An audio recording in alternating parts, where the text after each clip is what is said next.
The morning started like any other at the Coral Palms Resort in the Bahamas. Calm waves, guests enjoying breakfast, and staff going about their daily routines. But everything changed when a housekeeper entered a honeymoon suite on the fifth floor. Inside, she found 65-year-old Evelyn McAllister dead on the floor, surrounded by blood. The room was a mess, furniture knocked over, glass shattered, and a broken champagne bottle nearby. It was clear something violent had happened. She ran out screaming, calling for security. Within minutes, hotel staff called the police, who arrived to secure the area. Officers quickly took in the shocking scene: bruises and deep cuts on Evelyn's body, blood splattered across the walls, and signs that she had fought back. Sitting just outside on the balcony was her husband, Gerald McAllister. He wasn't trying to escape. He wasn't even reacting. He just sat there in silence, wearing a wrinkled shirt stained with what looked like blood. His hands were bruised, and the strong smell of alcohol surrounded him. When officers questioned him, his responses made no sense. He mumbled about things not going as planned but couldn't explain what had happened. Police started piecing things together. Forensic teams collected evidence, and investigators questioned hotel guests. Some had heard loud arguing from the suite the night before, followed by crashes and a single, chilling scream. It was clear this wasn't just a tragic accident. Something had gone terribly wrong in that room. Now, the focus turned to Gerald McAllister, the only person who knew what had happened that night. But was he willing to tell the truth? Police secured the crime scene while forensic teams got to work. Every piece of evidence mattered: bloodstains, broken glass, and anything that could explain what led to Evelyn McAllister's death. Officers moved quickly, questioning hotel staff and nearby guests. They needed to figure out what happened in that room and why. Meanwhile, Gerald McAllister sat on the balcony, barely reacting. His hands were bruised, his shirt stained, and he reeked of alcohol. Officers approached cautiously, asking him simple questions: what happened, where he was last night, and how his wife ended up dead. But Gerald didn't have answers. He slurred his words, repeated himself, and claimed he couldn't remember anything. His body told a different story. His knuckles were swollen, his fingers had cuts, and his face showed no signs of injury, suggesting he had been the one delivering the blows, not taking them. But without a confession, police needed more. Inside the suite, forensic teams examined every inch. Blood patterns showed signs of a struggle. The broken champagne bottle looked like it had been used as a weapon. The bed, the floor, and even the walls had evidence of a violent fight. The question was no longer if Evelyn had been attacked, it was why. Hotel security footage showed Gerald returning to the suite in the early hours of the morning. No one else had entered or left after that. The only other voice in the room had been Evelyn's, and the last thing anyone heard was her scream. With the crime scene secured and the first pieces of evidence collected, police turned their attention to Gerald. He was the only suspect, but to understand what happened, they needed to go back to where it all started. Police didn't just rely on evidence from the crime scene. They needed to hear from the people who had been staying nearby. Guests on the same floor were questioned, and the details they shared painted a chilling picture of the night before Evelyn was found dead. Several guests reported hearing loud voices coming from the McAllister suite late at night. The arguments started as muffled voices, but quickly turned into shouting. A few people recalled hearing furniture being slammed against the floor and walls. Then came a scream, sharp and desperate. After that, silence. One guest staying in the room next door remembered hearing Evelyn yell something that stuck with them: "You lied to me." It was the last thing she said before the room went quiet. Another guest debated calling security, but assumed it was just a couple arguing and didn't want to get involved. Down at the hotel bar, staff recalled seeing Gerald drinking alone. He ordered one drink after another, barely speaking to anyone. At one point, a bartender noticed his hands shaking as he reached for his glass. He looked tense, lost in thought, and when asked if he needed anything, he just shook his head and kept drinking. Evelyn, on the other hand, had been seen outside near the pool. A guest who walked past her said she looked upset, sitting on a bench with her head in her hands. It was late, and she seemed deep in thought, as if she were trying to decide something. Piece by piece, witness accounts confirmed what investigators had already suspected. There had been trouble in the McAllister suite long before police arrived. Now, detectives needed to figure out what had caused it. With evidence piling up and witness accounts confirming a violent struggle, police focused on Gerald McAllister. He was the only person in the room with Evelyn that night, but when questioned, his answers didn't add up. At first, he claimed he didn't remember anything. He blamed alcohol, saying he had been drinking all night and blacked out. But investigators knew that wasn't the whole story. His hands were bruised, his knuckles raw, and his shirt was stained with blood, signs of a physical altercation. Yet he had no explanation for any of it. When pressed about the argument guests had overheard, Gerald hesitated. He admitted they had fought, but insisted it wasn't serious. He couldn't or wouldn't explain why Evelyn had been heard screaming. His vague answers frustrated detectives, especially when the physical evidence pointed to a much darker truth. Investigators also noticed his behavior. He wasn't acting like a grieving husband. He showed no emotion when talking about Evelyn. No sadness, no shock, just an empty stare and slow, detached responses. He never once asked how she died or what would happen next. Then there was his timeline. Gerald claimed he woke up on the balcony and had no memory of how he got there. But surveillance footage showed him returning to the suite at 2 a.m., long after Evelyn had been seen walking back alone. If he blacked out, why did he make it back to the room? And why was there such a violent struggle if nothing was wrong? The more he spoke, the more suspicious his story became. Investigators knew he wasn't telling them everything, but to understand why things escalated that night, they had to go further back into the relationship that led to this moment. Before that night at the Coral Palms Resort, Evelyn McAllister lived a quiet, respectable life.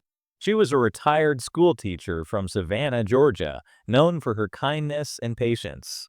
She had spent years shaping young minds in the classroom, always putting others before herself. Her first marriage had been a happy one, but it ended in heartbreak when her husband passed away after a long battle with cancer. Losing him left a deep void, but Evelyn remained strong. She kept herself busy, staying active in her community and surrounding herself with close friends and family. Despite her resilience, she struggled with loneliness. After decades of marriage, adjusting to life alone wasn't easy. She missed companionship, the feeling of coming home to someone. Her friends encouraged her to put herself out there again, but she was hesitant. Finding love later in life wasn't simple, and she didn't want to rush into anything. That all changed in September 2008 when she attended a veterans fundraiser in Atlanta. It was meant to be a simple evening out, but it would set off a chain of events that no one could have predicted. That night, she met a man who seemed to offer her the companionship she had been missing, Gerald McAllister. At first, he seemed like everything she had been looking for. He was charming, attentive, and made her feel special again. But as time went on, small warning signs started to appear. Signs that, in hindsight, might have changed everything. Gerald McAllister wasn't an open book. He shared only bits and pieces of his past, carefully choosing what to reveal. People who met him at the Veterans Fundraiser saw a confident, well-spoken man with stories of military service and survival. He carried himself with authority, often highlighting his years as a Marine in Vietnam. But beyond his war stories, his life was a mystery. He had no close family or long-term friends that he introduced to Evelyn. When she asked about his past relationships, he brushed off the topic with vague answers or jokes. He claimed to have traveled a lot and said he preferred to leave the past behind. What he didn't talk about were the struggles he faced after leaving the military. Gerald had trouble holding down steady work, moving from job to job without much explanation. Those who knew him casually described him as unpredictable, sometimes easygoing, other times short-tempered. While he had never been arrested for violence, some acquaintances recalled moments when his anger flared up unexpectedly. There were whispers of financial problems too. He didn't own much, and his lifestyle suggested he had money issues. But whenever the subject of money came up, he quickly changed the subject. Evelyn didn't see most of these signs at first. To her, Gerald was a strong and experienced man, someone who had been through tough times and was looking for a fresh start, just like she was. What she didn't realize was that his past wasn't just complicated. It was full of secrets, and soon those secrets would start to unravel. What started as a friendly conversation at a veterans fundraiser quickly turned into something more. Gerald McAllister knew how to make an impression. He was charming, confident, and made Evelyn feel appreciated. After years of loneliness, she was finally excited about the future again. In the weeks after they met, Gerald didn't waste any time. He visited Evelyn in Savannah often, bringing flowers and talking about the life they could build together. He told her she was different from anyone he had ever met, that he had finally found someone who truly understood him. His attention made her feel special, and for the first time in a long time, she felt hopeful about love again. Friends and family noticed the change in Evelyn. She seemed happier, more energetic. She spoke about Gerald often, convinced that fate had brought them together. But some thought things were moving too fast. Just a few months after meeting, Gerald proposed. Evelyn was caught off guard, but said yes. She believed she had been given a second chance at love and didn't want to waste it. But not everyone was convinced. Her sister, Margaret, had concerns. She had only met Gerald a few times, but something about him didn't sit right with her. He was polite but distant, avoiding personal questions and steering conversations away from his past. Evelyn didn't see it as a red flag. She believed Gerald had been through a lot and just needed someone to believe in him. But what she saw as a fresh start was, in reality, the beginning of something much more dangerous. As the excitement of their whirlwind romance settled, small cracks began to appear. At first, they were easy to ignore, moments that felt off but didn't seem serious enough to question. But looking back, they were warning signs Evelyn never should have brushed aside. Gerald avoided talking about his life before meeting her. If Evelyn asked about his family or past relationships, he would change the subject or laugh it off. She noticed that while he had plenty of stories about the military, he had very little to say about his life after it. Then there was his temper. Most of the time, Gerald was charming and affectionate, but every now and then, something small would set him off. During a family gathering, someone made a lighthearted joke at his expense. Instead of laughing it off, Gerald's face hardened, and he snapped back angrily. The tension in the room was undeniable.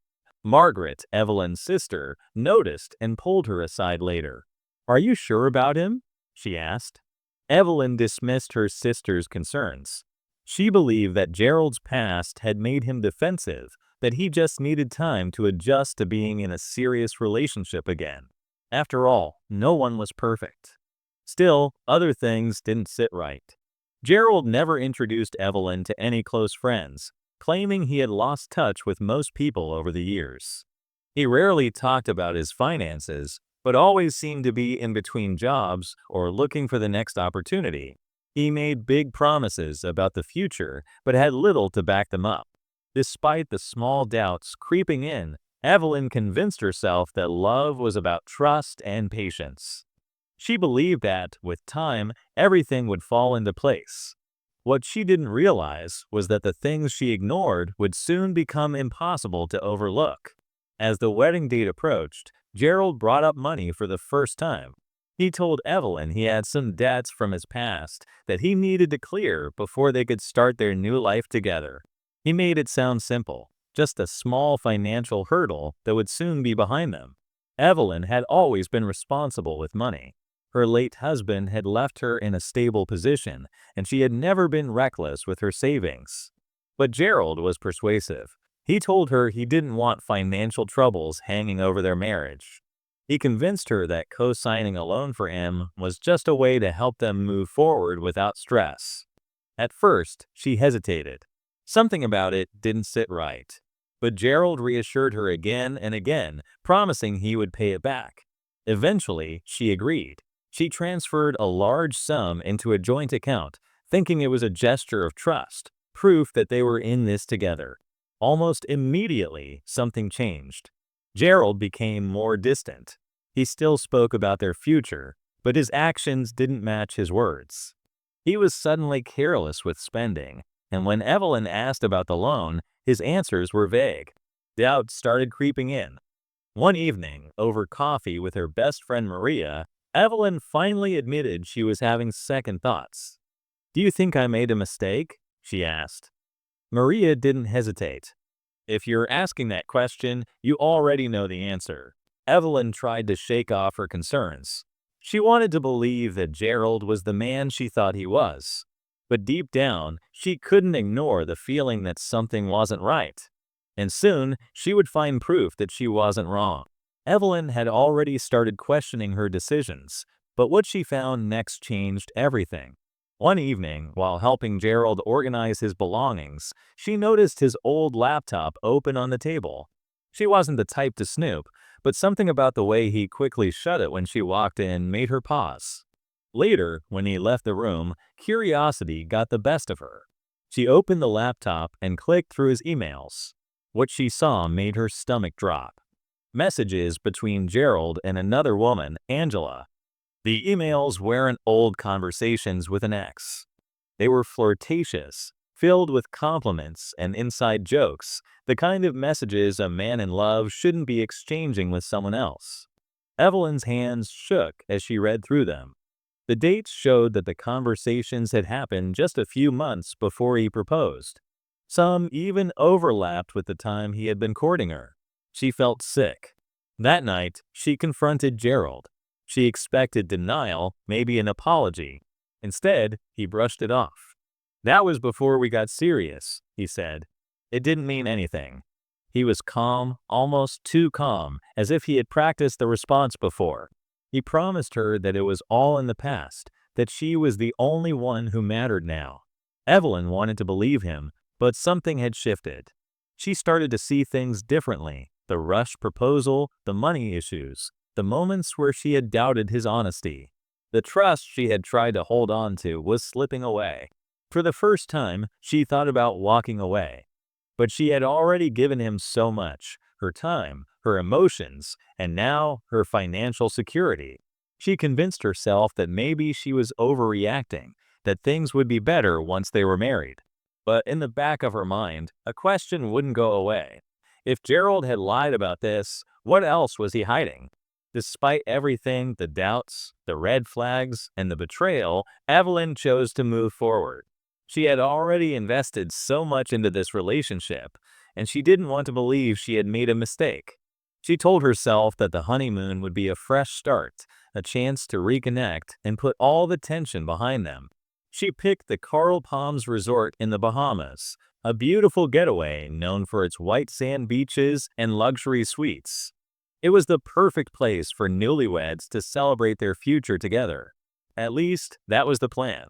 But something was off from the moment they arrived. Evelyn was trying to be optimistic, but Gerald seemed distracted. He wasn't acting like a man who had just married the love of his life. He was distant, moody, and restless. Whenever Evelyn tried to start a conversation, he either gave short answers or changed the subject. Over the next few days, small moments of tension turned into full arguments. Gerald drank more than usual, spending long hours at the hotel bar. He was irritated by little things, snapping at Evelyn over minor inconveniences. She had seen this side of him before, but never this bad. At one point, during a phone call with her sister Margaret, Evelyn let her guard down. "I don't know what's wrong," she admitted. "I thought this trip would bring us closer, but something isn't right." Margaret's response was simple but direct: "Come home." Evelyn didn't answer. She didn't want to believe that her sister might be right. Instead, she promised herself that she and Gerald just needed time alone to talk, to figure things out. What she didn't know was that time was running out. The honeymoon wasn't going to fix their problems. It was going to end in tragedy. The evening started like any other at the Coral Palms Resort. Guests were enjoying dinner, the ocean breeze was warm, and the sound of live music filled the air. But at one table, things weren't as peaceful. Evelyn and Gerald sat across from each other, barely speaking. A waiter serving nearby noticed the tension.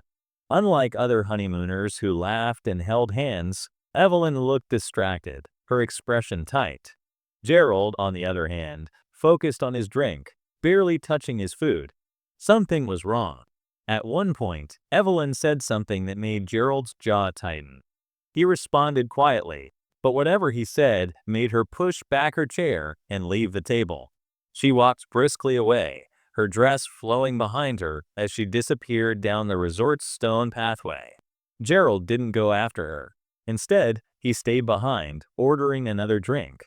A bartender later recalled that he sat there for over an hour, staring at his glass, muttering to himself. When asked if he was okay, he simply shook his head and said, "Not how I thought this would go." Meanwhile, Evelyn was seen sitting alone on a bench near the pool, deep in thought. A passing guest thought about checking on her, but assumed she just needed space. Around midnight, she was caught on security cameras walking back to the suite. She looked tired, her shoulders slumped, and she clutched her purse tightly, as if holding onto something important. Gerald arrived at the suite much later. Security footage showed him pacing outside the door for several minutes before finally going in. Moments later, muffled voices were heard, first calm, then rising into shouts. Then came the sound of something heavy hitting the wall, a crash, and then a scream. What happened next would turn their honeymoon suite into a crime scene. Inside the suite, the argument escalated fast. Evelyn's voice, usually calm and measured, was raised in frustration. Gerald's responses were lower, colder. Neighbors on both sides of the room heard muffled shouting, but no one could make out the words, until one line cut through the walls. "You lied to me." Evelyn's voice was sharp, filled with anger, and something else, betrayal. Then came a loud crash. A chair scraped against the floor, something heavy hit the wall, and glass shattered. One neighbor hesitated, debating whether to call security. But then, silence. It didn't last long. Moments later, another sound, this time a scream. Not the kind of scream that comes from frustration. This was different. It was fear. Forensic evidence later showed that a struggle had taken place across the entire room. Evelyn had defensive wounds on her hands, deep cuts that proved she fought back. The overturned furniture, broken glass, and blood splatters told a story of a woman desperately trying to escape. A champagne bottle, originally placed in the room as part of the resort's honeymoon package, had been shattered. The jagged glass wasn't just on the floor, it was in Evelyn's wounds. And then, suddenly, everything stopped. No one left the room. No one entered. Hours passed, and the suite remained quiet. Gerald didn't call for help. He didn't run. Instead, he walked out onto the balcony, sat down, and stayed there until the housekeeper found Evelyn the next morning. By the time police arrived, the only thing left to figure out was why. And the only person who could answer that was Gerald McAllister. But was he willing to tell the truth? The case against Gerald McAllister moved quickly. The evidence was overwhelming. Blood patterns, defensive wounds, and witness statements all pointed in one direction. Gerald was arrested and charged with second-degree murder. But despite everything, he refused to take responsibility. During the trial, prosecutors laid out what had happened that night. They described the heated argument, the physical struggle, and the brutal way Evelyn fought for her life. They pointed to Gerald's injuries, not the kind a man gets from defending himself, but the kind that comes from attacking someone. The defense tried to argue that Gerald had been too drunk to remember anything. They claimed he had no history of violence and that Evelyn's death had been a tragic accident. But the jury didn't buy it. The evidence told a different story, one of betrayal, rage, and control. Evelyn's family sat in the courtroom every day, listening to the details of her final moments. They heard about the money, the secrets, and the red flags she had ignored. And when the jury finally returned with a verdict, the weight of it hit everyone in the room. Guilty. Gerald McAllister was sentenced to life in prison without parole. For Evelyn's family, it was justice, but it didn't bring her back. As Gerald was led out of the courtroom in handcuffs, he didn't react. No apology, no remorse, just silence. Evelyn had trusted him. She had given him everything, believing in the future they could have together. Instead, she became another tragic story, one that could have ended differently if she had listened to her doubts before it was too late. With the trial over and Gerald McAllister behind bars, Evelyn's family was left to pick up the pieces. The justice system had done its part, but no verdict could undo what had happened. The loss was permanent, and the pain wasn't going away. For those who knew Evelyn, her death wasn't just another crime story. It was a heartbreaking lesson. She had spent her life as a kind, trusting woman.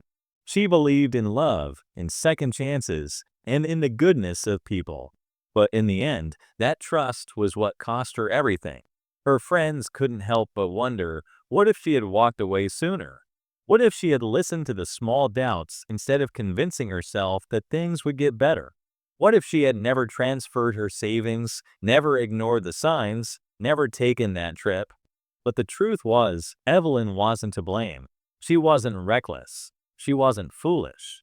She was simply someone who believed in love and ended up in the hands of the wrong person.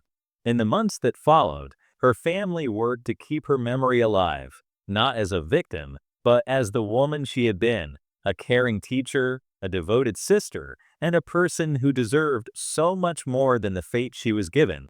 As for Gerald, he would spend the rest of his life in a prison cell, far from the luxury resort where it all ended.